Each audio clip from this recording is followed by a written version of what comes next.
How are Christian religious leaders chosen, educated, and given authority?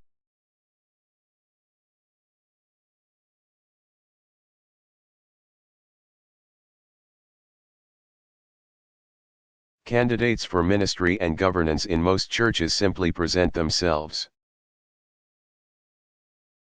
for admission to the appropriate educational branches of their organizations.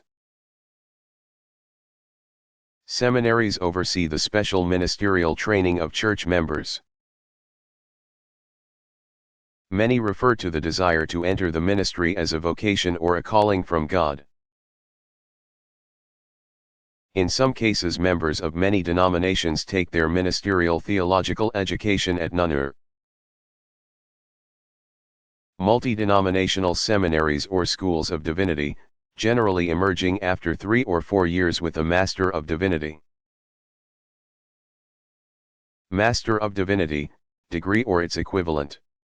Some students may pursue further studies toward a Doctor of Ministry.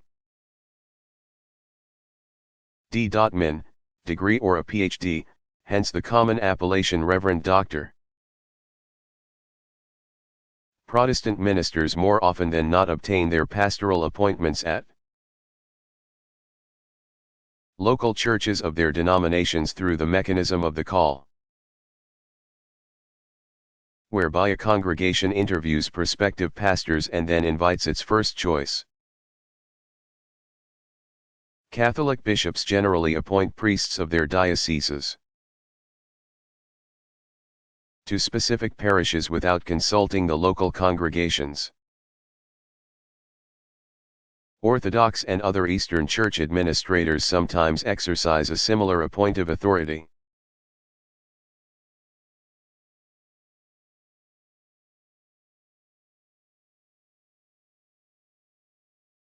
Have there been any Confucian mystics?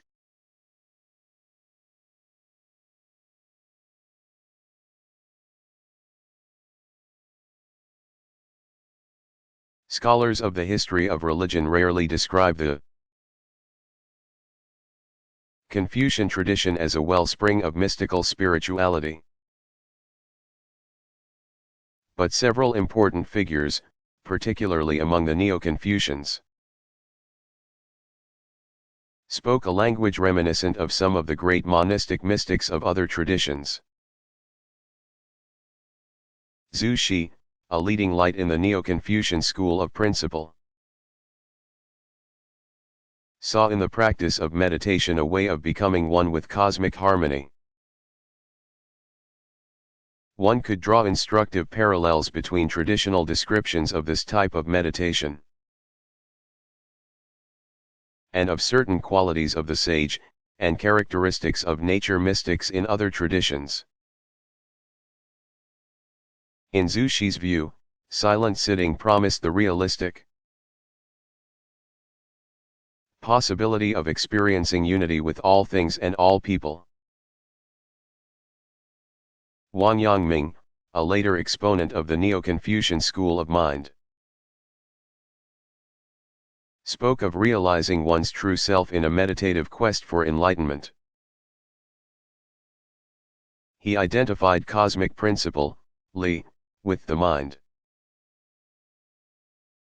so that discovery of the true self meant discovering the ultimate reality. Some discern parallels between Wang's mysticism and that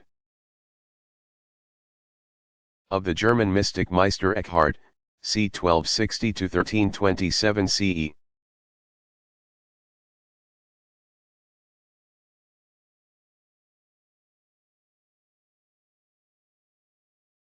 How did Islam become important in Southern Asia?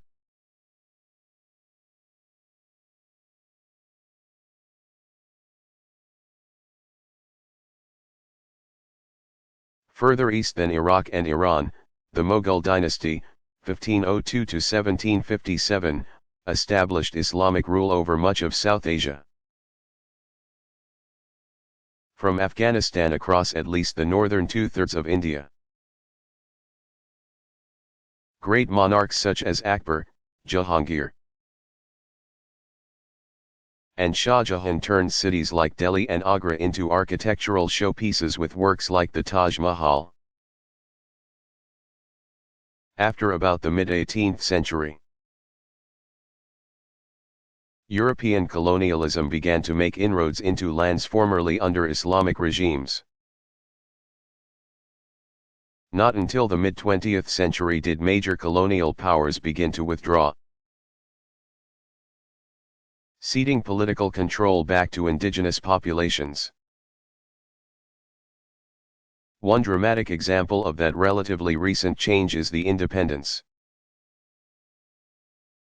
of India from Britain and the partition of India that created the Muslim state of Pakistan. 1948, itself divided in 1971 into Pakistan and Bangladesh.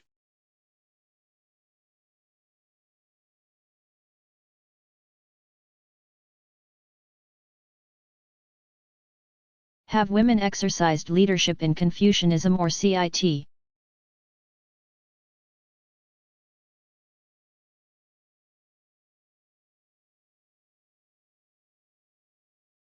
Confucian tradition is staunchly patriarchal.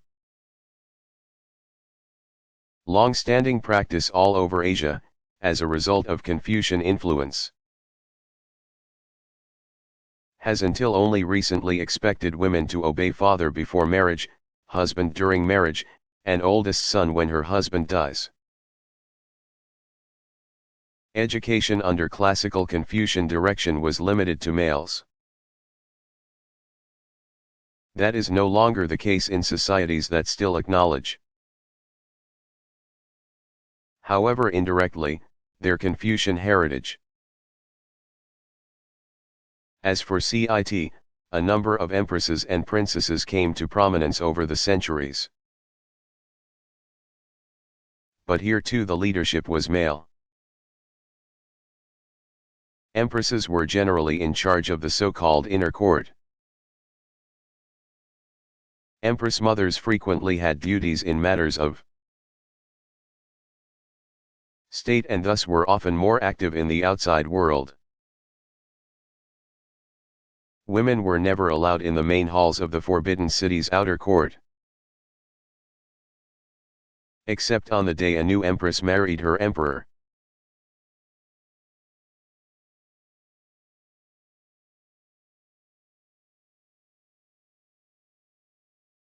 The two schools. What are Hinduism's various spiritual paths?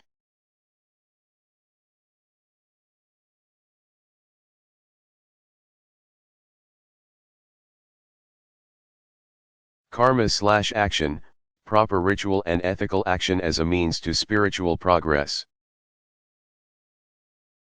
including purification of one's deeds through detachment from the fruits of one's actions. Jnana/knowledge, attainment of intuitive or mystical understanding of the essential unity of all reality, resulting from meditative approach to the scriptures and wisdom traditions. Bhakti/devotion, participation in the divine life through devotion to a chosen manifestation of the deity.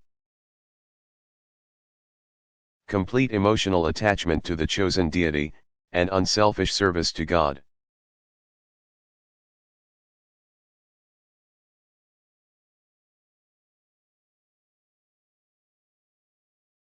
What is meant by the term Zionism?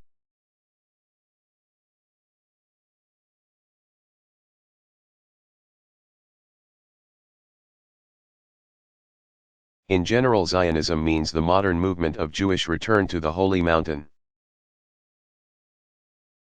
of Zion in the hope of reclaiming it as the heart of the biblical Promised Land. Nathan Birnbaum coined the usage in 1890. In 1896, Theodor Herzl organized the political movement that has borne the name ever since. Herzl convened the first of many Zionist congresses at Basel in 1897. Chaim Weizmann, 1874 to 1952, was one of the most influential leaders of the movement. he was a powerful presence from the negotiation of the Balfour Declaration of 1917, a watershed document that ultimately made serious talk of a Jewish state possible. Right through negotiations for Israeli statehood in 1947. Weizmann also served as Israel's first president.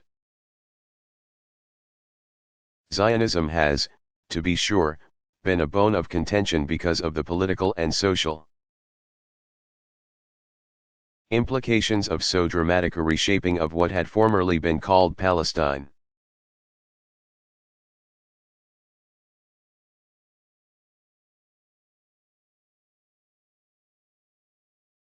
Have relics ever been important for Christians?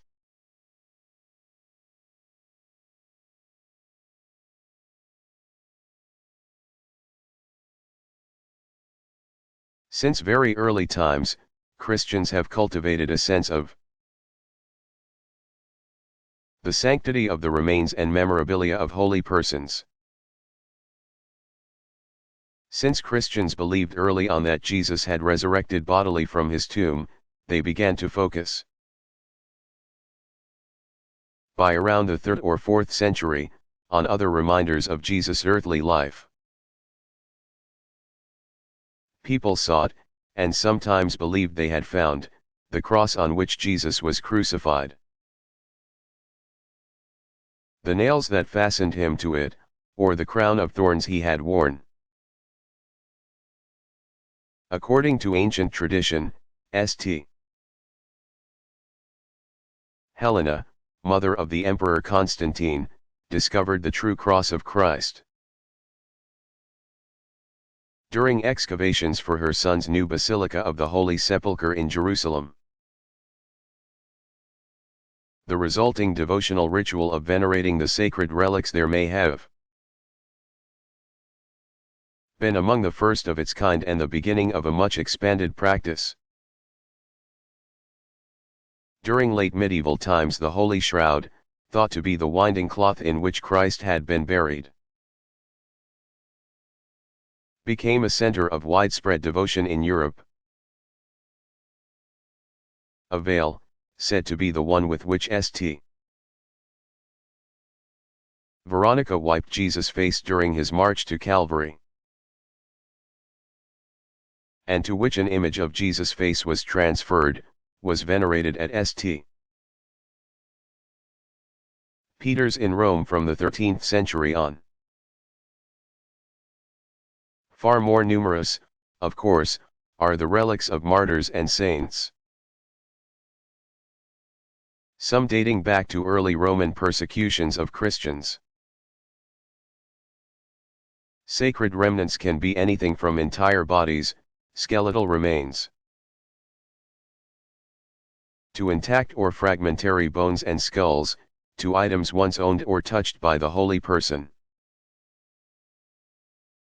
Claims to possession of certain sacred relics have often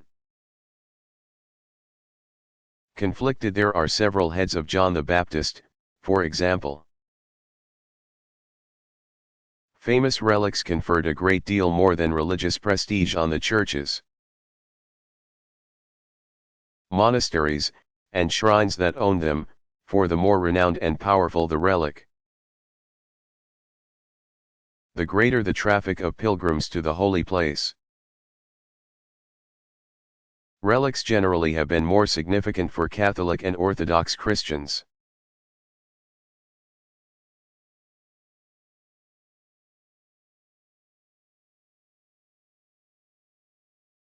What is the Forbidden City?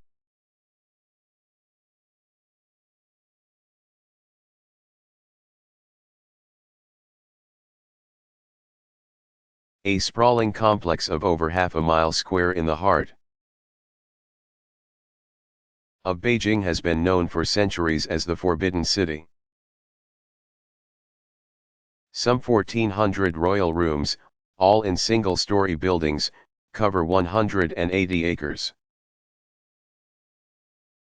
Yang Li, 1403 to 1424 CE, 3rd Emperor of the Ming Dynasty, 1368 to 1644. founded the Forbidden City as his seat of government when he moved his capital from Nanjing to Beijing. From this heart of imperial Beijing radiates a network of sacred sites toward the four directions. Aligned along the city's main north-south axis are the principal residential and ritual structures. The palaces of the inner court to the north and the halls of public ceremony forming the outer court further south. To the east and west are the dozens of subordinate residential and administrative buildings. In a massive plaza before the southernmost ritual space, the Hall of Supreme Harmony. An artificial river runs east to west. 5 small bridges, symbolizing the 5 Confucian virtues, span it.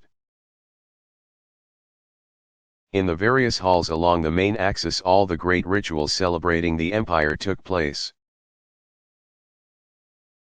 In overall symbolism, the Forbidden City reproduced on earth the court from which the heavenly emperor, Shangdi, ruled the universe. Beijing was the last of a series of walled royal capitals. Beginning as far back as 1700 BCE, cities such as Anyang, Chang'an, and Hangzhou all had their sacred centers. Beijing saw the abdication of its last emperor in 1912.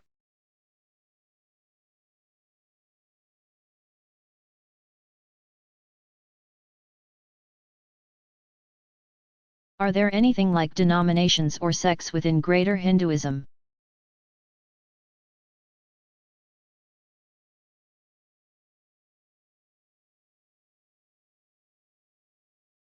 Mark Twain once observed that compared to India, other lands and cultures were paupers in religion. He was referring to the large number of major religious traditions that have been born in India or had a significant impact in Indian history. Hindu tradition alone accounts for an astounding diversity. Most Hindus belong to one of 2 major denominations. Called Sampradaya in Sanskrit, handing down, tradition. Devotees of Vishnu and his various manifestations or avatars are called Vaishnavites, or Vaishnavas. Shaivites, or Shaivas, are those for whom Shiva and the various names and forms of divinity associated with him offer the path to salvation. 2 other smaller groups within the greater Hinduism are also important. Hindus who focus on the feminine manifestations of Shiva's divine power, Shakti, are called Shaktas. Shaktism is also sometimes called Tantrism because of its connection with a category of esoteric scriptures called Tantras. So-called right-handed Shaktas espouse practices very much like the other Bhakti traditions, emphasizing worship of the goddess. Sects described as left-handed tend to be more secretive and esoteric. Finally, the term smarta as it is commonly used now refers to Hindus for whom the path of knowledge, Jnana Yoga, represents the greatest hope of spiritual realization. Some smartas adhere to the Advaita or monistic philosophical teaching of Shankara. Others are devotionally and ritually eclectic, focusing on one of 5 names and forms of God: Vishnu, Shiva, Durga, Ganesha, and Surya, as their chosen deity. These 4 designations are still very broad groupings, each of which is made up of a number of sub-denominations or sects.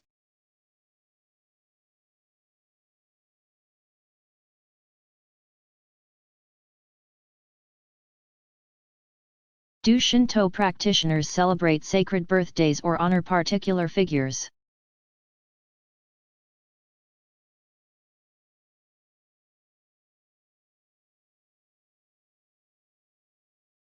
Many shrines hold special festivities in connection with dates important in the lives of enshrined kami who were historical figures prior to their deification. For example, the Akamajingu enshrines the child emperor Antoku 1178–85, who reigned for the final 5 years of his very brief life. From April 23 to 25, celebrants recall his untimely death and the reign of his predecessor, Emperor Gotaba. Tenjin Matsuri, from July 24 to 25, celebrates the deified scholar and court minister Sugawara Michizane, 845–903. Over 10,000 branch shrines ritualize the deity who is mythically associated with oxen and cattle. According to tradition, Sugawara was born and came of age in the year of the ox and was saved from his enemy by a bull who miraculously appeared to kill his would-be assassins. Ironically, it was members of that same enemy clan, the Fujiwara, who had Sugawara enshrined some 50 years after his death. He received the name Tenjin, celestial kami, and has remained popular as the kami of learning. Large numbers of worshippers still go to his shrines on the 25th, both his birth and death day, of each month to reverence statues of reclining bulls, rubbing them and then rubbing the blessing onto themselves or their children. Birthdays are not as important on the whole as are death, anniversaries and seasonal associations with the deified figures.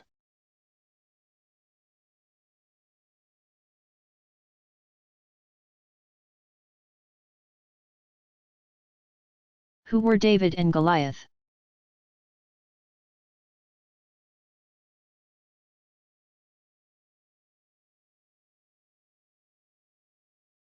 David, second king of the Israelites, born circa 1013 BCE, is one of the most vividly portrayed characters in the Hebrew Bible, Old Testament. He was a warrior, lawgiver, musician, and poet, loyal to his superiors.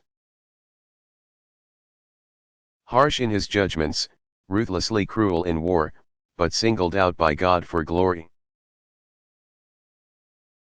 He stands at the center of several crucial events in the history of the Israelites and has,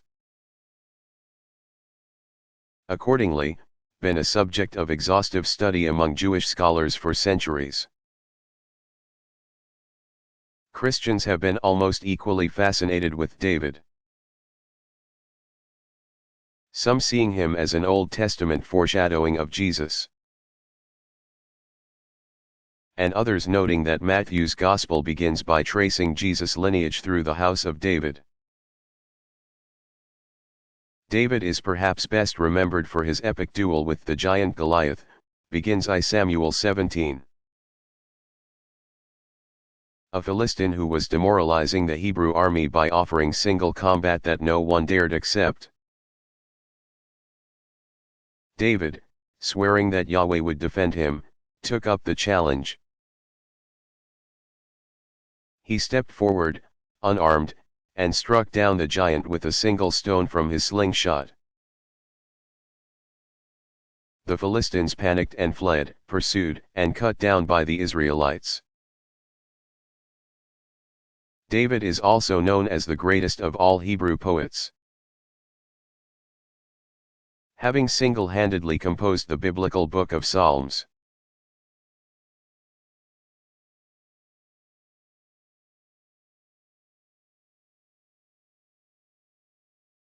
What are the principal Hindu rites of passage?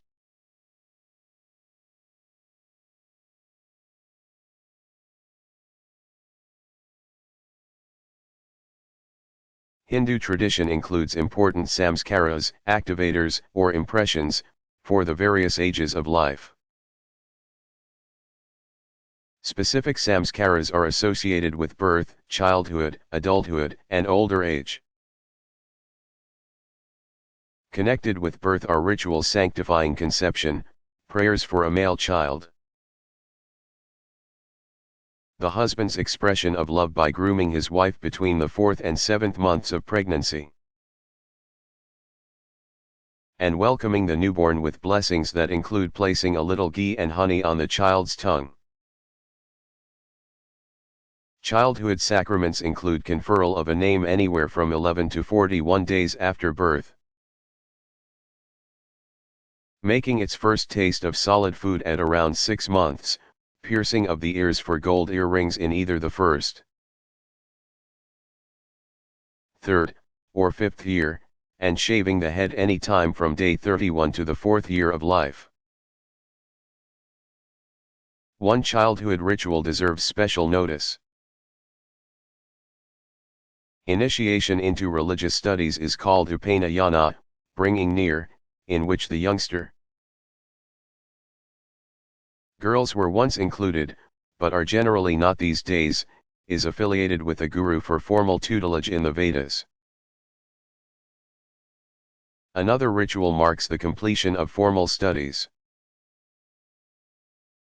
celebrating an official end to childhood and entry into adulthood. Samskaras associated with adult life begin from puberty. The onset of menstruation and the shaving of a boy's beard. For the first time occasion special ceremonies in the home. When young adults are engaged, their families exchange gifts. Marriage ceremonies can be quite grand, including great processions in which the groom makes his entry on a white steed. Some Hindus still acknowledge the passage into older adulthood at about age 48. But more widely practiced still is the moment at which an older man puts ordinary social and family concerns behind him and becomes a renunciant or sannyasi. Last of all come the samskaras surrounding death, cremation, and mourning.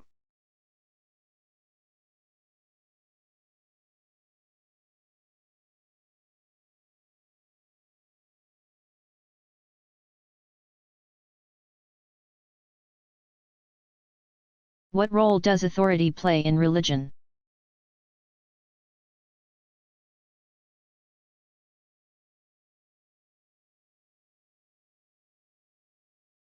At its best, religious authority provides needed guidance for individuals and functions as a moral compass for the community. It also serves as a community's backbone and a powerfully cohesive force.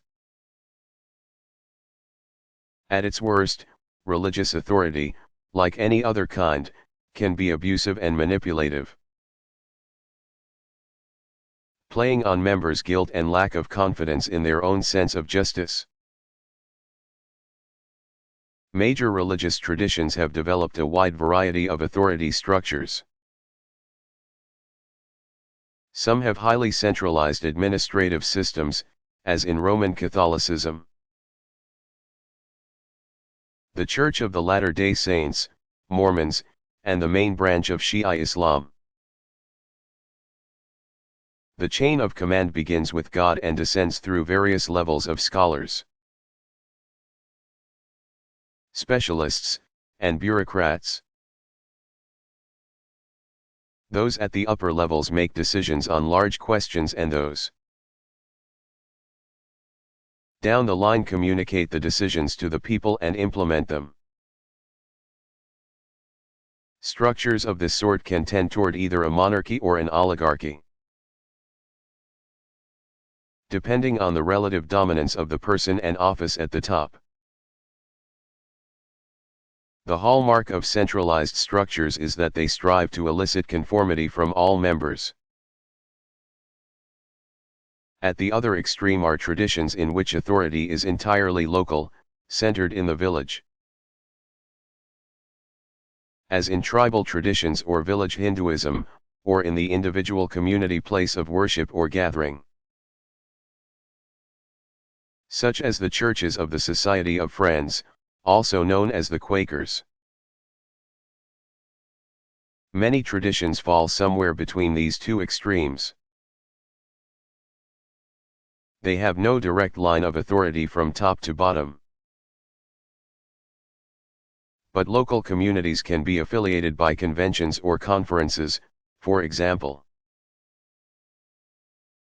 Many Japanese Shinto shrines belong to national associations. Baptist churches often belong to national conventions that meet regularly to decide organization-wide policy. American Muslim community leaders have formed the National Councils of Imams. In most of these cases and dozens of others like them, the majority of decisions are made locally.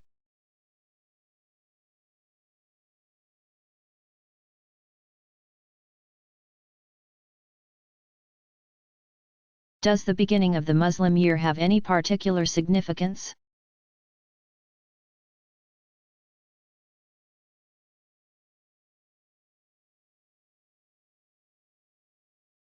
During the first 10 days of the month of Muharram, Muslims reflect on a variety of spiritual themes. During Muhammad's time, the community observed a one-day fast on the 10th of the month. Ashura, pronounced Ashora. Possibly paralleling the Jewish practice of fasting on the 10th of Tishri, generally known as Yom Kippur. Though the major fast was formally shifted to Ramadan. Muslims still observe this day, some with fasting and special prayer. Like many holy days, Ashura has become associated with ancient events of great significance. This day marks the day on which Noah left the ark. Visitors to Mecca can enter the Kaaba itself, not just the sanctuary around it, on this day alone. But the first 10 days of the year are still more important for Shi'i Muslims. Some readers may recall the day in 1979 when Iranian students took over the U.S. Embassy in Tehran. It occurred on the 1st of Muharram in the year 1400 after the Hijra, the beginning of the traditional period of mourning for the proto-martyr Hussein, who died at the hands of a tyrannical ruler in the year 680 CE. Observance of the sad event gains in intensity until the actual day of martyrdom. Some observing a fast on the 9th day. On Ashura itself, some Shiites make pilgrimages to Karbala in Iraq,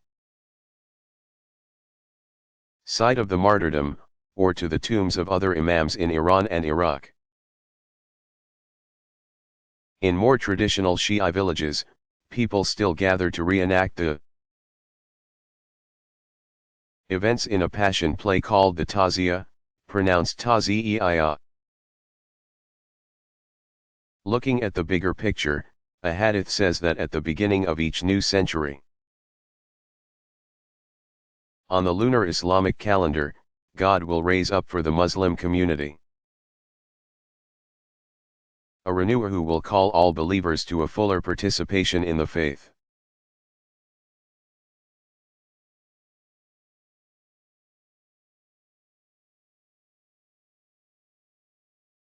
How do Muslims feel when one of their members decides to leave the faith?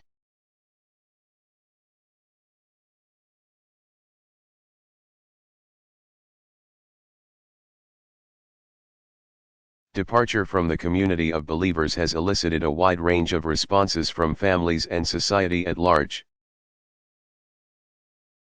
Depending on historical and cultural circumstances. Most of all, friends and relatives of an individual who has either simply slipped away from active involvement or made a deliberate choice to repudiate the Islamic tradition are eager to try to persuade the individual to reconsider. They will likely do whatever they can to support the individual in his or her dilemma. If they are unsuccessful, they will commend the individual to God's mercy and offer prayers on that person's behalf. Departure from a faith tradition is generally known as apostasy. Under certain social and political conditions, especially in regions where Muslims are in the majority and where the prevailing climate favors an emphasis on Islamic religious law, the response to apostasy may be more severe. This may include isolating the apostate from the religious community, or, in some cases, even declaring the individual worthy of death. Such extreme behavior is increasingly rare and is generally seen in the most traditional towns and villages. Though now and then a more celebrated example makes news headlines.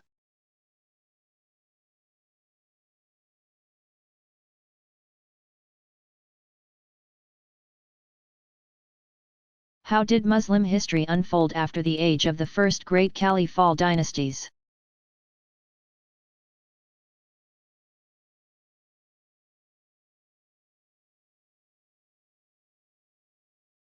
Among the numerous dynasties and political regimes that ruled throughout the Mediterranean and Central and South Asia, several stand out. In Egypt, the Mamluk dynasty, 1250 to 1517, presided over 2.5 centuries of relative peace and prosperity throughout the central Middle East. They were patrons of the arts and architecture on a grand scale, under whom Cairo especially grew into a worthy rival of any great Mediterranean city. The Ottoman Turks, 1300 to 1921, supplanted the Mamluks as they expanded to conquer most of the former Byzantine Empire and more. To the east, the Safavid dynasty, 1501 to 1722, replaced the descendants of Genghis Khan, who had ruled Iraq and Iran for 250 years. Establishing 12 Shia Islam, the official creed of the realm.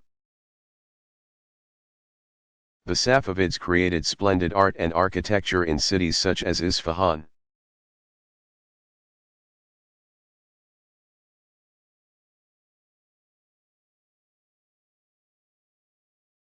Do Confucians believe in an afterlife?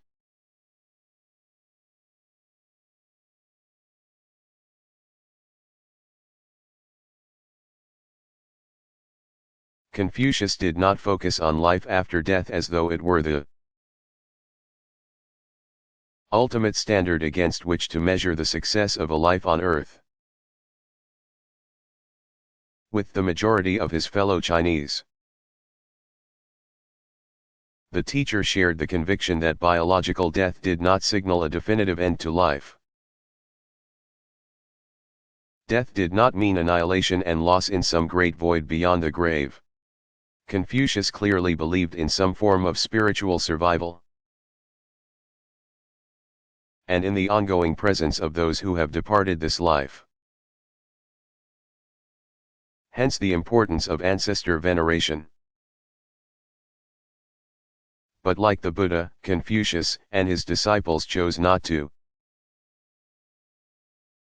speculate about possible celestial or infernal post-mortem scenarios. Daoism and CCT would offer ample options in that regard. He neither denied nor affirmed any particular views. Confucius was convinced that human beings understood far too little of life. Here and now to wasted planning for a hereafter they understood even less. When classical Confucian sources talk about heaven, therefore, they do not have in mind anything like a realm of eternal reward for those who die in a state of righteousness. Heaven is merely a name for the highest spiritual presence of which human beings are aware.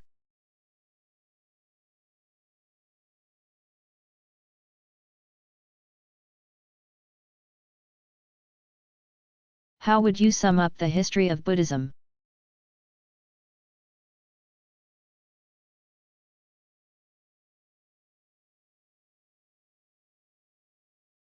For a quick overview, we can conveniently divide Buddhist history into 4 periods. 1. Foundations. A developmental period begins with the Buddhas. Enlightenment and early teaching and spans 5 centuries. During this period, Buddhists finalized their earliest scriptures in written form and spread their basic religious institutions across much of southern Asia. Several major schools of Buddhists articulated distinctive doctrinal and philosophical views and established themselves in India. 2. Spread, for about the next 5 or 6 centuries, up to around 550 CE. Buddhist missionaries carried the message and scriptures of the various Indian branches of the tradition throughout Central, Southeast, and Eastern Asia. As Buddhism's various schools traveled into new settings, still newer forms of Buddhist thought and practice evolved. 3. Enculturation and further development, from the 6th century to the 18th. Chinese, Korean, and Japanese cultures, as well as those in Tibet, Thailand, and Cambodia, all put their recognizable stamp on the middle way of the Buddha. Monks still traveled great distances and imported scriptures and artistic treasures from one culture to another. Buddhist kingdoms rose and fell in various parts of Southeast Asia. During these centuries, sometimes referred to as Buddhism's medieval period, patterns of Buddhist institutional life that would endure into modern times took root all over Asia. 4. Colonialism and cultural readjustment, sometimes called the modern period. The 18th through 20th centuries have witnessed further dramatic changes, resulting from both political realignments and adaptation to accelerated intercultural communication. Buddhism is now a truly global tradition. Pilgrims have begun to return in great numbers to the sacred sites in India. Although Buddhism virtually disappeared from the land of its birth perhaps 800 of years ago, small Buddhist communities are again springing up on Indian soil.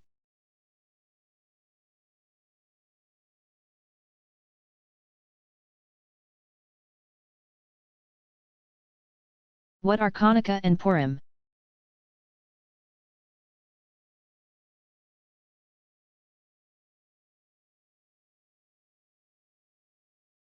An observance perhaps best known to non-Jews is the late autumn feast of dedication called Hanukkah,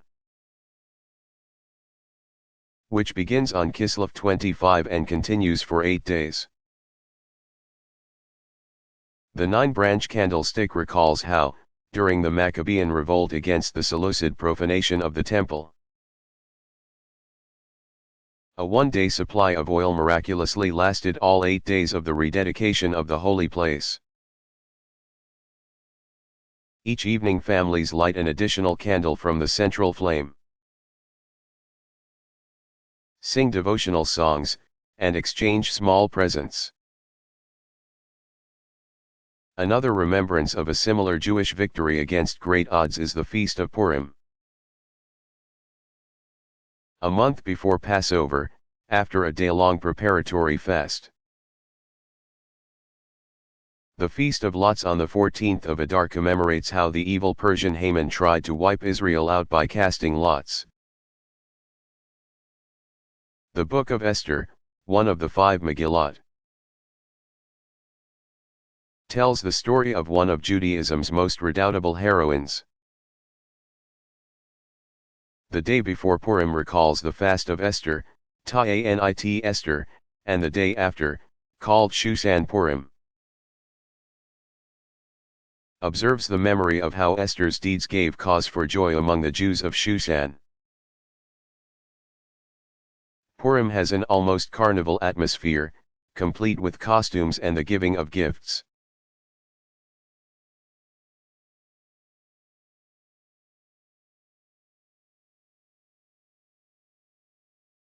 What other early texts are especially important for Muslims?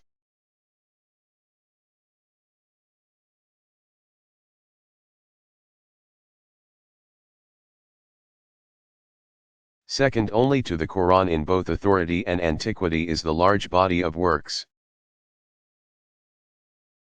containing sayings attributed to Muhammad, along with hundreds of anecdotes about him. This material is known collectively as hadith, sayings or traditions, pronounced hadith. When Muhammad died, neither the scripture nor the prophets' words and deeds had been formally committed to writing. And even long after the Quran had been carefully edited, Muslims hesitated to produce written versions of Muhammad's sayings. Custodians of these prophetic traditions kept them by heart, much as the earliest followers preserved the Quranic revelations. Not until over 2 centuries after Muhammad died did his community deem it necessary to gather and edit the hadith. The impetus to do so came in part from legal scholars, who believed that the only way to interpret the spirit of the Quran faithfully in cases not explicitly treated in the scripture was to have a sound testimony of the Prophet's own views. Through much of the 9th century, Muslim religious scholars undertook the massive task of traveling widely and gathering and recording thousands of hadiths from countless individuals known for their reliable memories. These scholars, often working independently and at some distance in time and space, then sifted through what they had gathered. Since the very existence of this treasure trove depended on its oral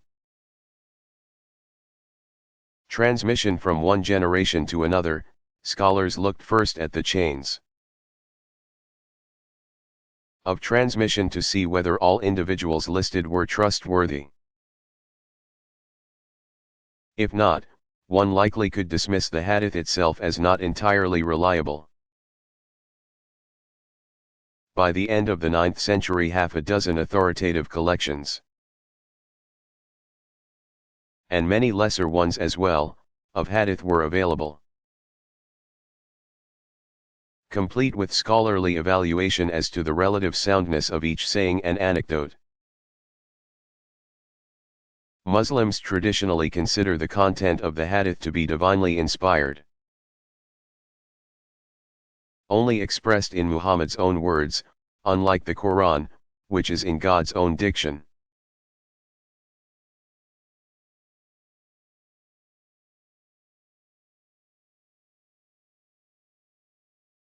What do the terms ecumenism and interreligious dialogue mean?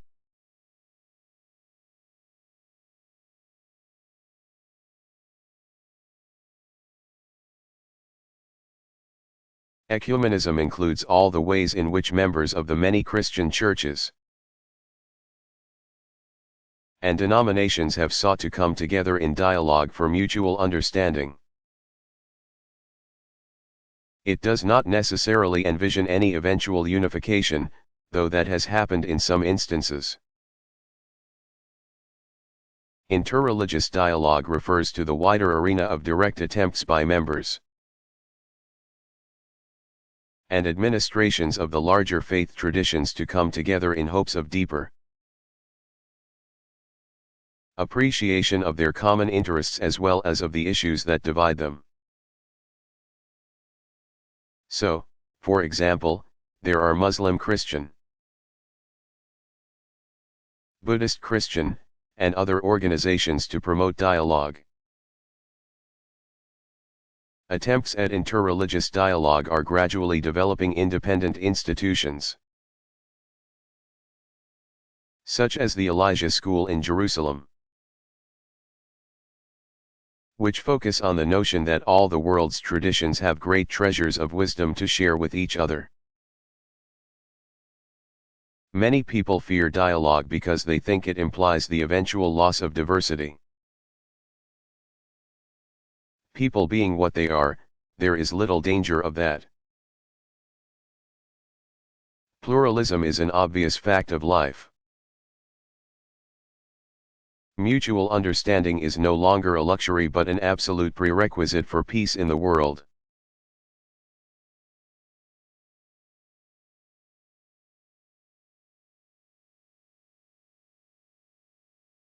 Do adherents of Shinto believe in angels?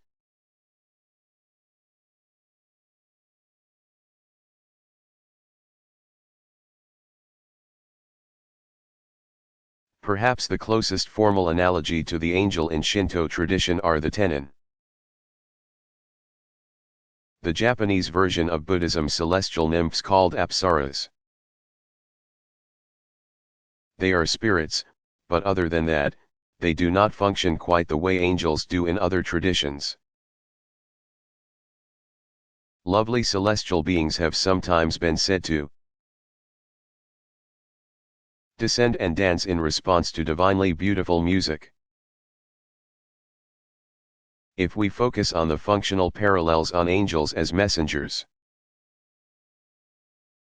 of the divine world, Shinto offers a number of analogies. But they don't look at all like angels. These messengers are, for example, Inari's fox and the monkey assistant of Suno, the mountain king. Another functional aspect of angels is that of protection and generally mediating peace and blessing. Shinto psychology divides soul or spirit into two main types: positive and negative. Nijamitama are the benign spirits that either bestow blessing on or effect spiritual changes in people or natural objects. In that sense, they function somewhat like angelic spirits. But they were not necessarily created as spirits as angels are. They can be the spirits of the deceased that continue to roam the cosmos. A post-war sect called Byakko Shinkokai, however, focused on a modified version of the guardian angel as an essential spiritual power.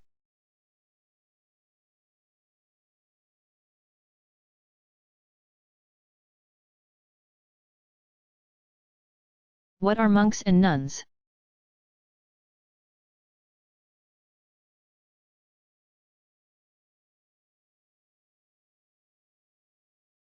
A surprising number of religious traditions include several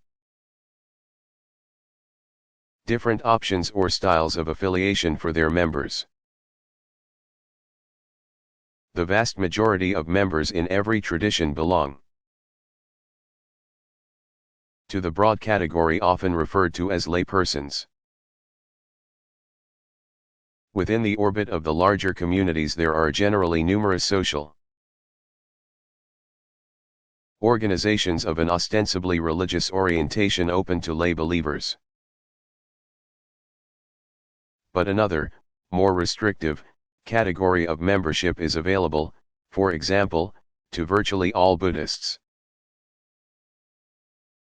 many Christians and Hindus, and to Muslims in a number of regions where various Sufi groups thrive. These organizations are often called orders or confraternities. The Buddhist Sangha is arguably the oldest continuously functioning order of its kind on earth. Dating to the late 6th or early 5th century BCE. In some traditions, these orders have devised separate but parallel structures for men and women. Two very different lifestyles have been important in the history of monasticism. When members live together in community at all times, they are called cenobites, from the Greek koinos and bios, common life. Those who choose to live alone or as hermits are called anchorites. From the Greek anakorein, to withdraw. Many of the orders originate as small circles of devotees gathered around a charismatic figure. In the case of Buddhism, the foundational figure himself. Some eventually grow into complex organizations with elaborate hierarchical systems of succession to leadership and authority. Larger orders often split into suborders, with members breaking off and founding their own groups, either because of a disagreement over spirit or practice, or to simplify administration and governance. Orders typically develop a system of training, beginning with a period of apprenticeship in which the novice or aspirant learns the order's ways and demonstrates aptitude for the life. Attaining full membership, the monk, or nun, or brother in some cases, assumes ordinary responsibilities and shares fully in the community life. Some are asked to perform internal administrative duties, and become part of the governance structure. Orders can be either local, with only one or a few houses in a city or region, or more widespread, with foundations worldwide governed from a central administrative office. Some traditions also have organizations that serve a population whose religious commitments place them somewhere between lay and professionally religious. These are sometimes called third orders. Theology as a concept. In the 3rd century Mediterranean world, the term theology was generally used by the Greeks to describe the character of theogones and to designate critical studies of Greek mythology. Plato in the Republic, Aristotle in his Meteorology, and Cicero in the Nature of the Gods, came to approximate the later historical use of the term. The Neoplatonists, however, seem to have been the first to consider theology as the science of God. The term is altogether missing in the New Testament and in the Apostolic Fathers. Early stirrings in the development of the concept of theology are to be found in the writings of Irenaeus of Lyons and Clement of Alexandria. The former was one of the first Christians to attempt to impose a rational economy upon God in his recapitulation theory. And the latter's Stromata was an early attempt to impose order upon divine revelation in general. The apologists, themselves educated as philosophers or lawyers, especially felt the need to present the educated pagan world with a philosophically coherent expression of faith. While Justin Martyr attempted judiciously to weave Platonism into the Christian scheme, Tertullian developed the technical terminology to be employed by subsequent theologians. Hippolytus, the first Christian to employ the word theologian, was seriously concerned about launching an orderly investigation into the psychology and economy of God. In the 3rd century, Origen, molded in the concepts of Middle Platonism and to some extent of Stoicism, greatly influenced the emergence of theology as a sophisticated, philosophical pursuit. The apostles, he felt, left the grounds of their statements to be examined by those who had the charismata of the Spirit. Knowledge of the divine world, wisdom, skill in technical tools, and holiness of life. His express aim was to erect a clearly stated connected body of truth based on illustration and argumentation and arrived at by the correct method. Even the title of his great work, On First Principles, betrays his intention to deal intelligently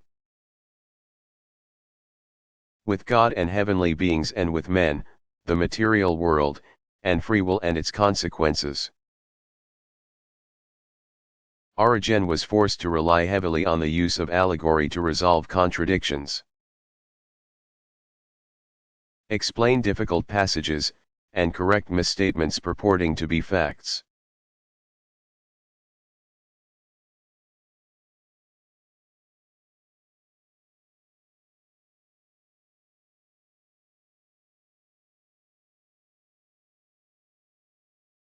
If not, how can one say that God is just?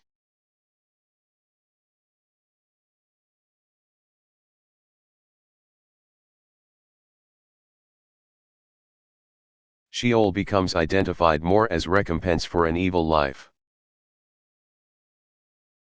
but is gradually replaced by the concept of Gehenna. Just south of Jerusalem lies a small valley that may at one time have belonged to a man named Hinnom. Hence Hinnom, the valley of Hinnom. It must have been a most unpleasant place. Long-standing tradition associates it with fiery punishment, possibly because it had been a place for incinerating refuse in ancient times. As a parallel to this abode of deserved misery, there must surely be a place where the good are rewarded. Perhaps near the dwelling of God Himself.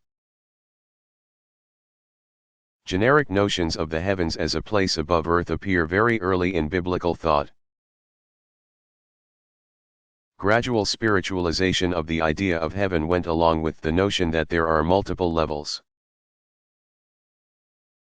the third of which is a paradise for the just. All of this is linked to the idea of resurrection of the body, taught by the Pharisees and accepted as a rule in post-biblical rabbinical tradition.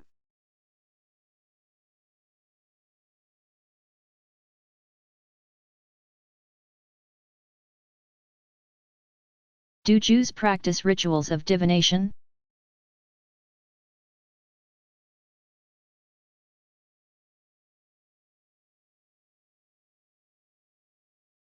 In biblical times, one of the roles of the temple's high priest was to serve as a medium for oracles. Part of the priestly paraphernalia was a mysterious pair of objects called the Urim and Thummim, which were a form of lot carried in a pocket called the breastplate and suspended from the shoulders. The Urim and Thummim, a pair of flat stones, are mentioned a number of times in the Hebrew Bible, suggesting that this form of divination was of some importance, even though others were explicitly forbidden. Thummim may derive from a word that meant perfect, hence of positive value. Scholars surmise that Urim probably carried a negative meaning. They may thus have been read as yes or no, guilty or innocent. For example, in determining the answer to a question. Even the word Torah apparently comes from a root that means to cast lots in order to obtain an oracle. The high priest would toss the Urim and Thummim, one meaning yes and the other no, in order to determine God's will in a given instance. King Saul was so chosen to rule Israel, as were priests in outlying areas selected to work in the temple. Divination has found no significant place in post-biblical Jewish tradition.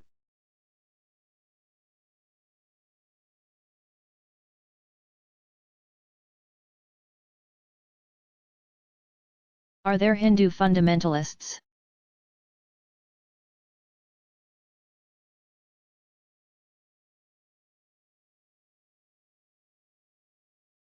If fundamentalism may be defined as an aggressive and intolerant religious exclusivism,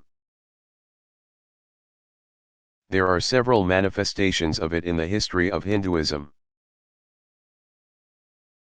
A 19th-century reformist movement called the Arya Samaj, Society of Aryans,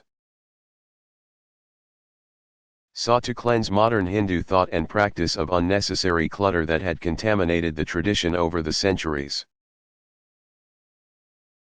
The society condemned not only Muslims and Christians but members of various Hindu denominations as well.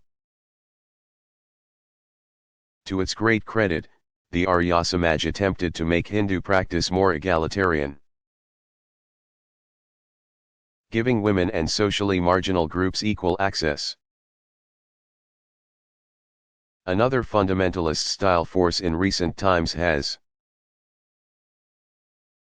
been the political faction called Bharatiya Janata or BJP. In 1992 the party supported agitation by the militant Vishva Hindu Parishad, Universal Hindu Assembly, to destroy a 16th-century mosque in Ayodhya. They wanted to replace the mosque with a temple to Rama and to rededicate the site as Rama's birthplace, which Muslims had desecrated centuries before. The VHP throws its considerable weight behind political candidates who promise to do whatever is necessary to keep power in the hands of Hindus.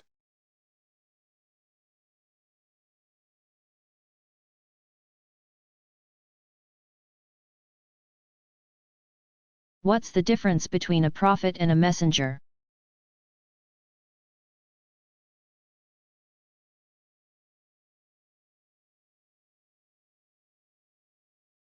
Central to Islamic tradition is the belief that God communicates ultimate truths through specially chosen persons called prophets. Without prophetic revelation, human beings would be forced to rely on intellect alone, and thus could not arrive at the knowledge necessary to attain their final purpose. Every prophet, Nabi, pronounced Nabi, passes along the divine word to a particular people and inevitably meets with tremendous resistance, at least initially. Some of these prophets receive the further designation of messenger or apostle. Rasul, pronounced Rasul, one who is sent. God sends but one messenger to a given people. Prophets specified as messengers include Noah, Lot, Ishmael, Moses, Shu'ab, Hud, Saleh, Jesus, and of course Muhammad. Prophets preach and warn their people. but messengers are also commissioned to lead a community of faith called an ummah. Post-Quranic tradition also teaches that messengers function as lawgivers, whereas the other prophets do not.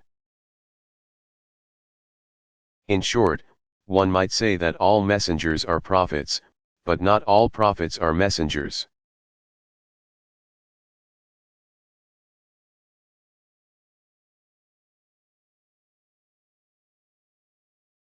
What is the harrowing of hell?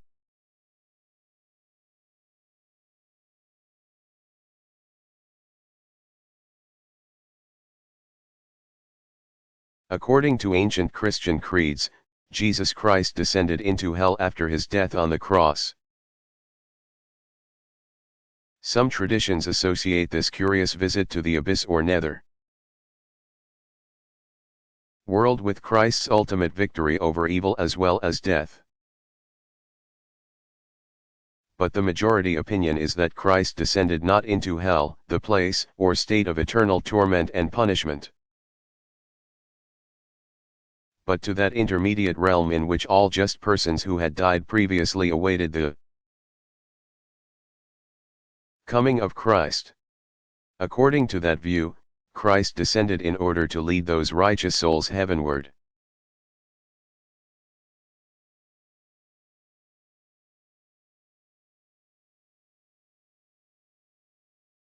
What has been the shaman's role in Daoism?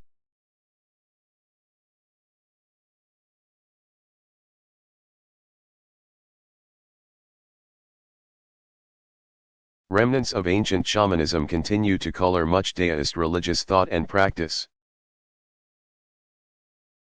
In pre-Daoist times, shamans were tribal leaders possessed of extraordinary powers.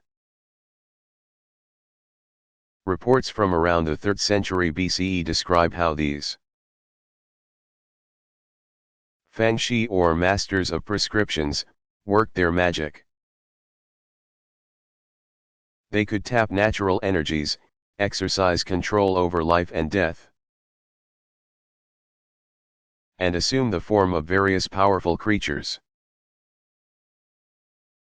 Shamanic specialists included many women as well as men.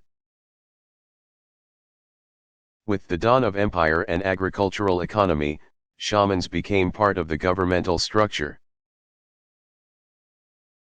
Their duties included drawing spiritual powers to themselves as they entered into trance.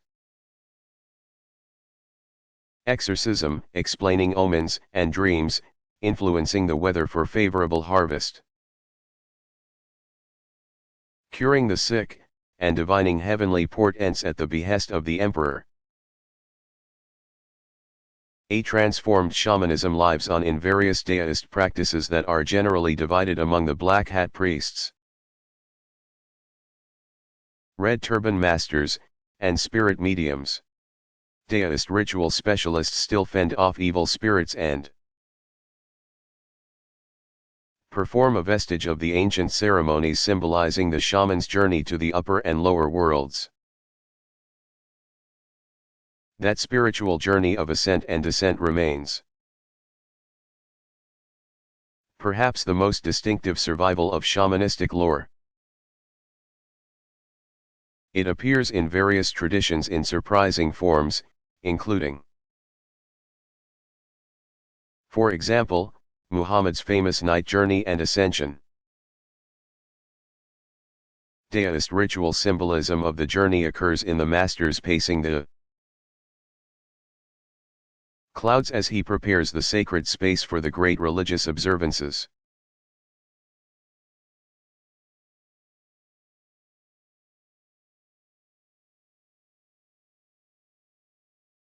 Who are Mahayana Buddhists?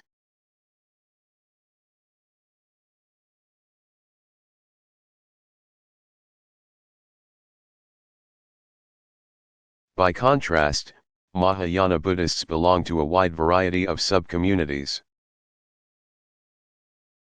for whom the historical Buddha called Siddhartha Gautama was one of many manifestations of enlightenment capable of saving those who ask for help. Mahayana scriptures evolved in some half-dozen languages. Over many centuries as the tradition moved through Asia, Mahayana teaching universalized a number of classical Buddhist concepts, broadening their popular appeal and expanding the religious options available to ordinary folk. For example, Mahayana teaching regarded the historical Buddha of this age,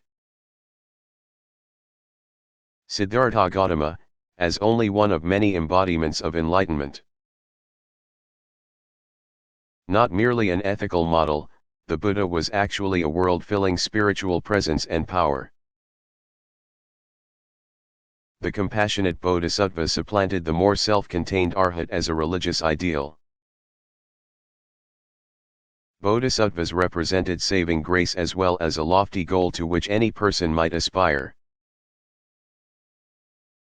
Mahayana teachings expanded still further by personifying wisdom as a feminine principle. Attractive and accessible. At the same time, somewhat paradoxically, Mahayana tradition was also a great deal more open to the sort of speculative thinking most Theravadins considered fruitless. Mahayana philosophers developed the concept of emptiness, shunyata, for example, as a way of emphasizing the futility of clinging to anything at all, even to neat doctrinal distinctions. Of the dozen or so Mahayana schools and denominations that arose in India, China, and Japan, too deserve special mention here. First and most popular are the Pure Land communities. Amitabha, Amida in Japan, one of the 5 transcendent or meditational Buddhas, rules the Western paradise called the Pure Land. Devotees seek rebirth in that heavenly realm through various spiritual means, including the simple repetition of phrases such as "Glory to Amida Buddha." In addition, several major Chan, Zen in Japan, lineages have been extraordinarily influential in Eastern Asia. The Soto school emphasizes quiet, methodical meditation, while the Rinzai school uses, in addition, the mind-stopping device called the koan to hasten the seeker's experience of enlightenment.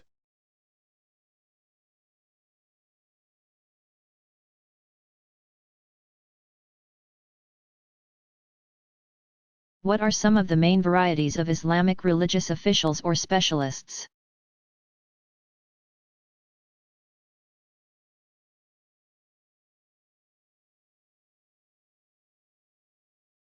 Islamic religious specialists are a large general class of people called ulama,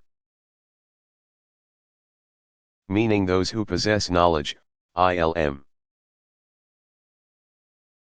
An alim, pronounced a'lim, commonly used singular of ulama, pronounced oula-maah, is an individual who has done extensive study of the Quran, tafsir, exegetical commentary, and hadith, for starters. Some become specialists in Quran recitation. One who memorizes the entire text and learns to recite it in an elaborate and demanding style called tajwid, pronounced tajweed, embellished. Excellent, is called a qari, pronounced kaahri, professional Quran reciter. Some religious scholars further specialize in religious jurisprudence, fiqh, understanding. Such a scholar is called a faqih, pronounced faqih, one who understands deeply, because he applies his intellect to plumb the depths of the fundamental religious sources in an effort to apply their principles to daily life. Some religious scholars routinely engage in the categorization of various acts according to their relative legal and moral acceptability. In that capacity the scholar is called a mufti, pronounced mufti. One who issues a legal advisory called a fatwa, pronounced fatwa. Specialists in the religious sciences often carry the honorific title of sheikh. Elder, a term that was reserved for tribal leaders during pre-Islamic times. Spiritual guides of the various Sufi organizations called orders or paths, tariqa, pronounced ta'ariqa. Also generally bear the title of sheikh or its Persian equivalent, pir, pronounced pir.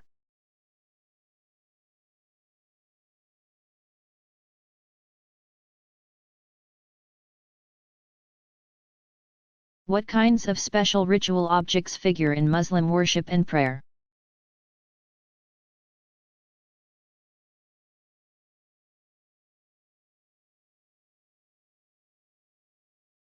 By far the most important ritual object is the Quran.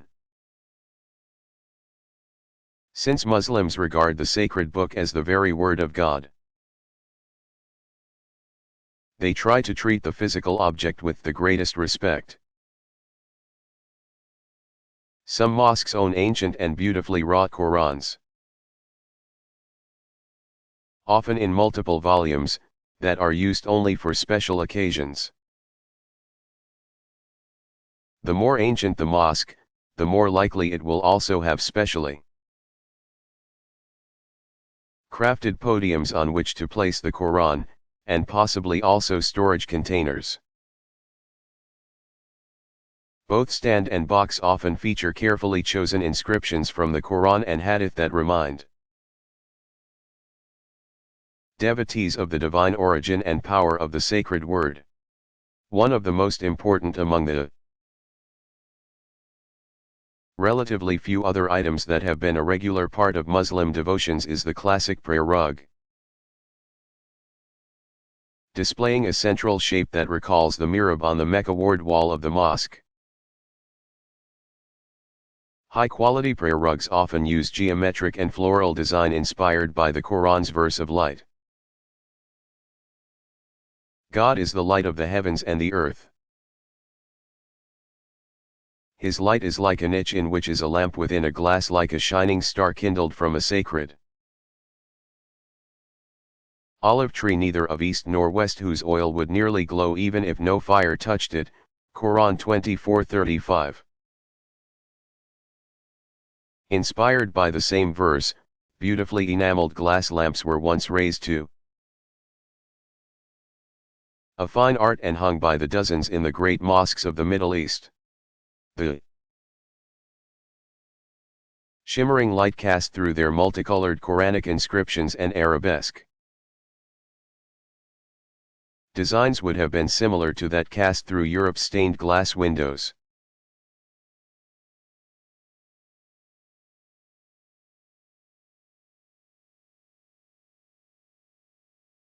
Why was Mahatma Gandhi an important Hindu?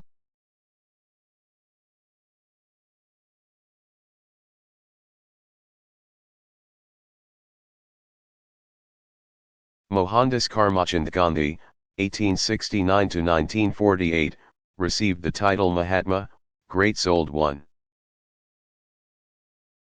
because of his towering example of personal integrity and commitment to social justice. He was a nationalist in the sense that he sought Indian independence from British rule. But he also taught tolerance for religious diversity at a time when strident voices cried out for vengeance against members of other communities of faith. His experiments with truth, satyagraha, truth grasping, led to his espousal of methods such as the quest for simple living and nonviolent resistance to oppression. On several occasions his willingness to fast nearly unto Death called attention to the evils against which he fought.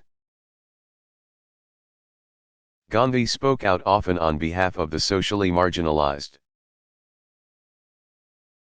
The untouchables, the Lord's children, he called them, and women. Human dignity and equality were the goals he pursued within the context of a vibrant religious faith. Gandhi's great-souled inclusiveness improved the lives of millions and eventually cost him his own. A militant Hindu, convinced that Gandhi was conceding far too much to the nation's Muslims, shot him on January 30, 1948.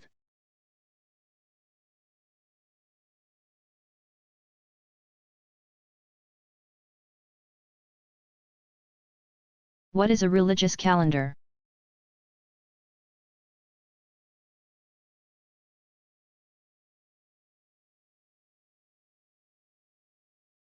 Since anchoring sacredness in time is so fundamental, most religious traditions have developed ways of keeping precise track of their distinctive ways of hallowing the days and years. Religious, sometimes called liturgical, calendars establish a definitive pattern of moments meant to recall specific events in the life of a divine or foundational figure. Each year thus becomes a replay of the sacred person's life in miniature. An annual calendar can also symbolically recapitulate the whole expanse of a tradition's sacred history by laying out essential events in sequence on a timeline. With every year, then, the community celebrates a renewal in faith, confident that each new cycle brings with it sufficient spiritual aid to carry on. The religious calendar functions as a kind of map of time that highlights certain seasons. Even the times between the high festivities thus take on special meanings as periods of waiting or expectation.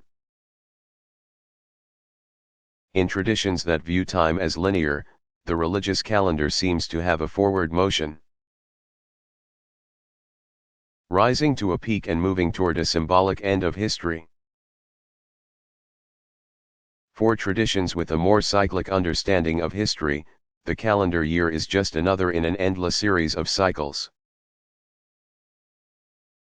with its own high and low points marked by feasts or religious holidays.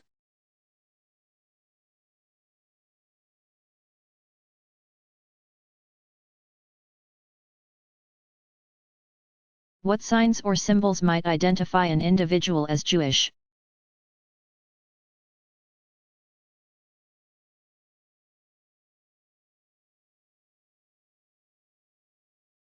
One of the most common and easily visible signs of Jewishness